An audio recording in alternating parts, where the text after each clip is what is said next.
আমার মনে হয় যে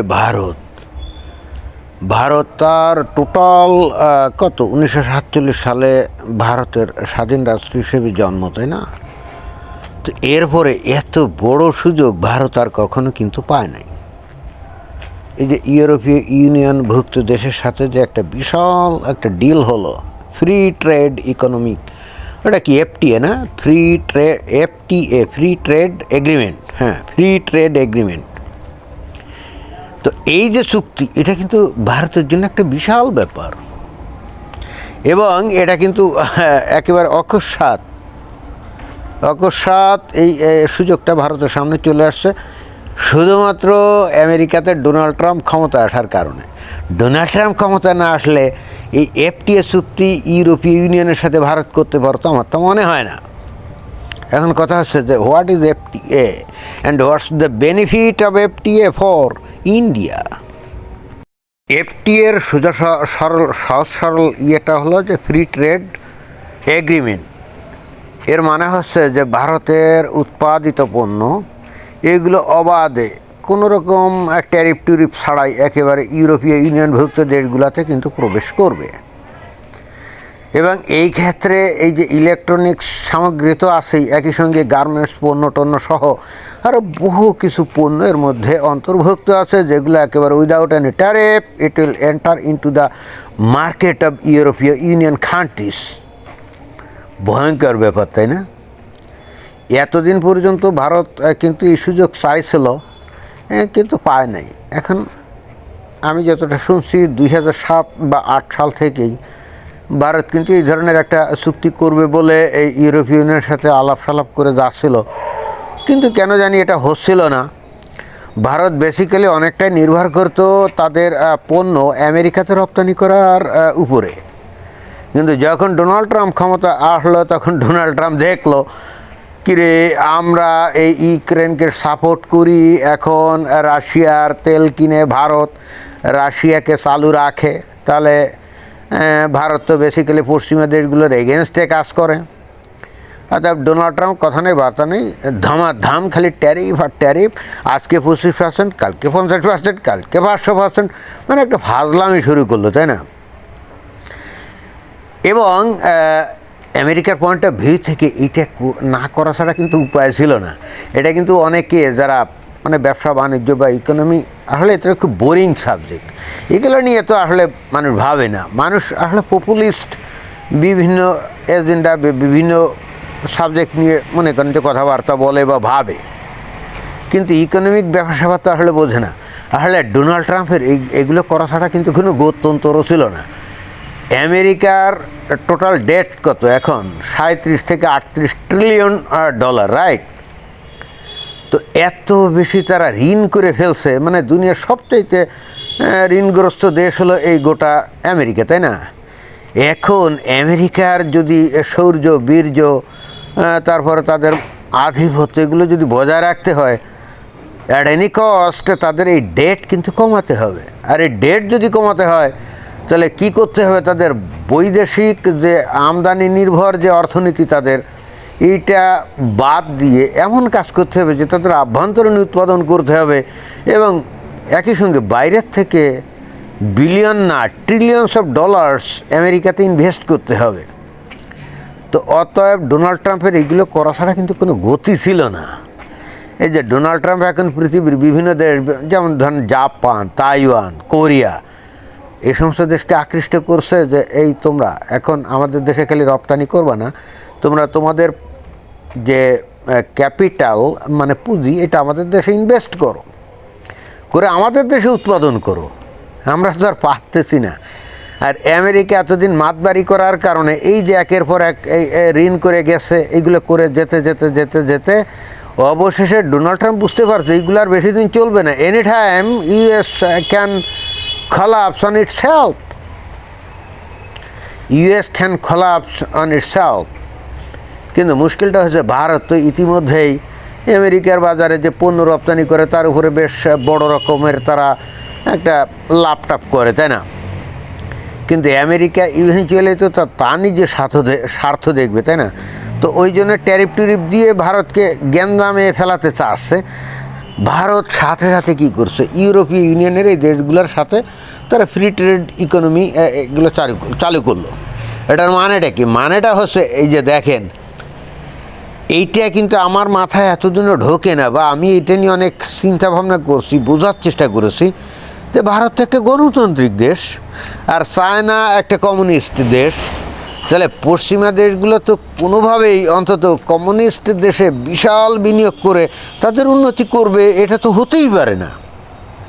তাদের তো বিনিয়োগ করা উচিত ছিল ভারতে, যেহেতু ভারত একটা গণতান্ত্রিক দেশ, তাই না? কিন্তু আপনারা যদি খেয়াল করেন, গত কয়েক দশক ধরে এই পশ্চিমা দেশগুলা, এই ইউরোপীয় ইউনিয়ন বলেন বা আমেরিকা বলেন, এরা কিন্তু বিলিয়ন না ট্রিলিয়নস অফ ডলার্স এরা ইনভেস্ট করেছে কোথায়? চায়নাতে। ফলে হচ্ছে কি, চায়না কিন্তু অলরেডি এখন একটা অন্যতম পরাশক্তি হিসেবে দাঁড়িয়ে গেছে, তাই না? এখন আমেরিকাকে চ্যালেঞ্জ করে। অথচ ইন্টারেস্টিং ব্যাপার হচ্ছে যে এইটা তো হওয়ার কথা ছিল না, তাদের ইনভেস্ট করার কথা ছিল ভারতে। এখন ভারতে কেন তারা ইনভেস্ট করে নাই, এই কারণটা আমি কিন্তু এখনও বুঝি না। তবে আমার যেটা মনে হয়, পশ্চিমা দেশগুলো ভারতকে কখনোই একটা সভ্য দেশ হিসেবে গণ্য করে নাই। আমার কাছে প্রথমত এটাই মনে হয়। এবং কেন করে নাই? কারণ তারা মনে করেছে ভারতে যে সমাজ ব্যবস্থাটা বহুধা বিভক্ত, তাদের মধ্যে কোনো ইউনিটি নাই, এবং সেই হেতু ভারতে ইনভেস্ট করাটা রিস্কি। যে কোনো মোমেন্টে যে কোনো কারণে ভারতের লোকজন ধামাধাম ধর্মঘট, এইটা ওইটা সেইটা নানা ভক্ষচক্কর করে এটাকে বাধাগ্রস্ত করবে। বাট চায়নাতে যখন এরা ইনভেস্টমেন্ট করছে, তখন কিন্তু সেখানে এই ধর্মঘট এটা ওটা সেটার এটার কিন্তু কোনো ঝামেলা নেই। এবং আমি যেহেতু এখন ভারতে আছি এবং ভারতের কিছু কিছু বিষয় তো জানি, পুরো ভারত বিশেষজ্ঞ তো আমি না, আর আমার দরকার নেই ভারত বিশেষজ্ঞ হওয়ার। অ্যাটলিস্ট পশ্চিমবাংলার বিষয়টা আমি তো বলতে পারি। এই পশ্চিমবাংলায় এক সময় কিন্তু যে ডানলপ নামে বিশাল কোম্পানি ছিল, তাই না? টায়ার উৎপাদন করতো। তারপরে হিন্দুস্তান মোটরস, তাদের কোম্পানি ছিল। চিন্তা করে দেখেন যে যখন এগুলো ছিল, তখন কথা নেই বার্তা নেই, ধামাধাম খালি ধর্মঘট হতো। আজকে বন্ধ, কালকে অমুক, কালকে সমুক। আর যে সমস্ত শ্রমিক ইউনিয়নের নেতারা, তারা কাম কাজ না করে মাসে মাসে বেতন নিত। এখন কথা হচ্ছে যে এই যে ধরেন যে এই যে সিঙ্গুরে এই যে টাটা বিশাল একটা প্রজেক্ট করতে চাইছিল, মোটর গাড়ি উৎপাদন করবে, তাই না? খেয়াল করে দেখেন, সিপিএম মানে আগের যে সরকার ছিল, এই যে মমতা ব্যানার্জির আগে, তারা কিন্তু এই জায়গাটাকে দিয়েছিল। বাট মমতা ব্যানার্জি তো এদের এগেনস্টে আন্দোলন করেছিল, তাই না? করেই কিন্তু পরবর্তীতে ক্ষমতা আসছে। আপনারা চিন্তা করে দেখছেন যে যত যাই করুক না কেন, মমতা ব্যানার্জির আমলে কখনোই বৈদেশিক ইনভেস্টমেন্ট তো দূরের কথা, আভ্যন্তরীণ ইনভেস্টমেন্টও কখনো হয় নাই। এবং যে কারণে পশ্চিমবঙ্গের লক্ষ লক্ষ লোক কিন্তু এখন ওই যে খোদ ভারতের মধ্যে বিভিন্ন রাজ্যে গিয়ে কাজ করে, তাই না? তো এই যে ফ্রি ট্রেড ইকোনমি নিয়ে এত কথাবার্তা আমি যেটা বললাম, ভারত কিন্তু বস্তুত এই পশ্চিমা দেশগুলোর আস্থা অর্জন করতে পারছিল না।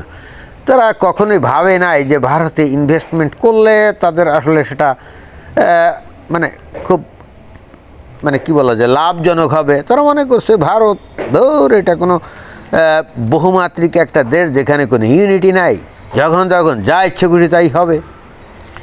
কিন্তু যখন চায়না মানে কমিউনিস্ট একটা দেশ, তাদের দেশে তো তারা এতদিন ধরে বহু ইনভেস্টমেন্ট করে তাকে তো পরাশক্তি বানিয়ে ফেলছে। এখন তো এই চায়না তাদের হয়ে গেছে বিশাল একটা প্রতিদ্বন্দ্বী। এখন কিন্তু এই দেশগুলো চাচ্ছে চায়না যা কিছু উন্নতি করছে ইটস ওকে, কোনো সমস্যা নাই, এখন ওখান থেকে সরে এসে ভারতের উন্নতি করতে হবে, তাই না? ভারত ইনভেস্টমেন্ট করতে হবে। এই যে ফ্রি ট্রেড এগ্রিমেন্ট কিন্তু এই কারণেই করছে, অর্থাৎ তারা এখন চায়না থেকে সরে আসতে চাচ্ছে। তাহলে এটা ভারতের জন্য একটা সুবর্ণ সুযোগ না? এখন আমি জানি না ভারত এটা কতটা এটা মানে ব্যবহার করতে পারবে, কারণ ভারতের মধ্যে যে বিশাল পরিমাণ যে অনৈক্য আমি দেখি, কারণ এখানে বিভিন্ন জাত পাত, বিভিন্ন নৃতাত্ত্বিক গোষ্ঠী, বিভিন্ন ভাষা, বিভিন্ন আঞ্চলিক গোষ্ঠী, আসলে তো এর কোনো সীমা নেই। কিন্তু বিজেপি অ্যাটলিস্ট নরেন্দ্র মোদী ইউরোপীয় ইউনিয়নের কাছে নিজেদেরকে উপস্থাপন করতে পারছে যে এটা নিয়ে তোমাদের চিন্তা করার কোনো দরকার নাই, আমরা ঠিকই তোমাদের যা কিছু প্রয়োজন এগুলো আমরা করব, এবং আমরা অবশ্যই আমাদের দেশে ইনভেস্ট করলে সেটা চীনের থেকে অনেক বেশি স্মুথলি তোমাদের আমরা স্বার্থ সংরক্ষণ করতে পারবো। এটা কিন্তু ভারতের জন্য একটা বিশাল অর্জন, এবং ভারত কিন্তু এখন আগামীতে পরাশক্তি আর স্বপ্ন দেখতেই পারে, কারণ ইউরোপীয় ইউনিয়নের মতো একটা বিশাল বাজার যদি তাদের কাছে উন্মুক্ত হয়ে যায়, তাহলে এখানে কিন্তু বুস্ট করবে ইকোনমি এই যে ভারতে, এটা কিন্তু বলাই যায়, এটা কিন্তু বলাই যায়। এখন ভারত কতটা সেটা ব্যবহার করতে পারবে সেটা নির্ভর করবে ভারতীয়দের উপর, তাই না? তবে যদি এরা সঠিকভাবে ব্যবহার করতে পারে, within 15 to 20 years India will be the next super power, এটা কিন্তু বলাই যায়। কিন্তু সাথে সাথে আমাকে বলতেই হয় ভারতের ভয়ঙ্কর রকম সীমাবদ্ধতা আছে, যেমন তাদের ফুয়েল যে বিষয়টা আছে, জ্বালানি, তারা তো স্বনির্ভর না, এটা তো আমরা জানি। এটা তো এক, ভারতের লোকজন কি এখনও ইউনাইটেড? আমার তো মনে হয় না। আমার কথাবার্তা শুনে অনেকে অন্যরকম মনে করতে পারে, ইটস ওকে ভাই। কথা হচ্ছে যে আমি একজন সত্যদর্শী, বাস্তববাদী, যা ঘটে সেটা নিয়ে কথা বলি, ঠিক আছে? আপনাদের খুশি করার জন্য কথা বলি না, যা ঘটনা ঘটছে তার উপরে ভিত্তি করে কথা বলি, বুঝছেন? নরেন্দ্র মোদীকে আপনারা অনেকে হয়তো পছন্দ করেন না, but he has done a great job for India and he has done something for what India can be the next superpower. Now it's up to you whether you will avail this chance or not. আপনারা যদি এখনও নানা জাতি, নানা সম্প্রদায়, নানা বর্ণ ইত্যাদিতে বিভক্ত থেকে আপনারা যদি এখন নিজেদের মধ্যে মারামারি কাটাকাটি করেন, আর কে সেরা আর কে নিকৃষ্ট এগুলো নিয়ে ফাতরামি করেন, এই সুবর্ণ সুযোগ হারাবেন, বুঝছেন? ধন্যবাদ।